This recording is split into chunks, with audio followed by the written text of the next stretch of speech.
What's up everybody, it's your homies over here today bringing you guys a brand new video. Now today we're going to be reviewing the Fantech Helios II Pro. This is a Zowie S2 clone that is 4K compatible and has TTC gold optical switches, which I'm not a big fan of, but we'll get more into that later. This is a 55-gram mouse that is coming in at an extremely competitive price of $85. When compared to a Zowie mouse, this thing loses in build quality, just like almost all the other mice on the market though. It is not 100% rock solid. When squeezing the sides, I do get some side flex, but this is nothing that's going to affect you in game. If you're squeezing the mouse this hard, then I can only assume you're related to Stubby. As far as the coating goes, this mouse doesn't feel great. It looks like a matte coating, but it feels much more slippery than that. Compared to something like the Superlight, this mouse doesn't grip well at all. It is definitely less grippy than Zowie coating as well. It's not so bad that your fingers are going to slip around during gameplay, but I did have moments where my hand didn't feel 100% locked in. At the end of the day, the coating just isn't rubberized, and that's why it doesn't feel as good as other mice. Next, we can cover the clicks. Like I said earlier, this mouse has TTC gold opticals, which I'm not the biggest fan of. My specific copy has a lot of pre-travel and post-travel on the right click specifically. In game, I don't notice it as much. My left click is pretty perfect though, still slight pre-travel, but not bad at all. When I'm spamming these clicks, they just don't feel very high quality. Compared to something like Huano Blue Shell Pink Dots, these clicks are just very subpar, and I would have liked to see a different switch used. I'm also just not the biggest fan of optical switches in general, but there is good opticals out there. These are just not them. As far as the shape goes, I wish I had a Zowie S2 here to compare. I mained a S2 Divina for like 6 months during the Valorant beta. Compared to the S2, the Helios sides just feel much more uncomfortable to grip. When using this mouse, I developed a strain in my ring finger after a few hours of gameplay. This continued to happen in the month or so that I've been testing, and it just wasn't comfortable for me. I know a lot of people are in love with this shape, but I'm just not one of them. I also feel like despite the ever so similar shape of this and the S2,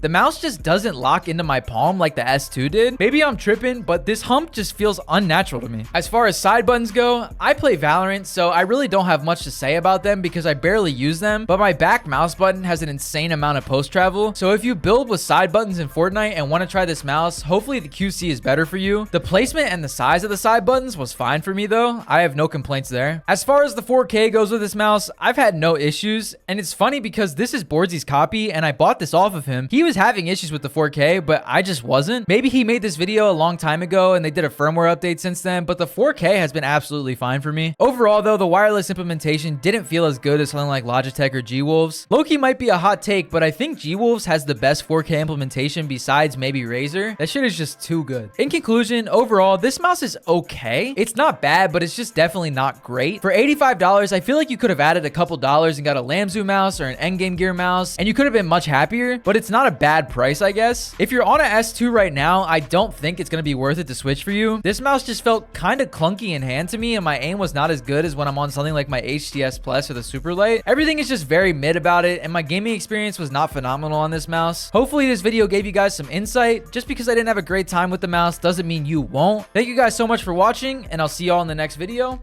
Peace.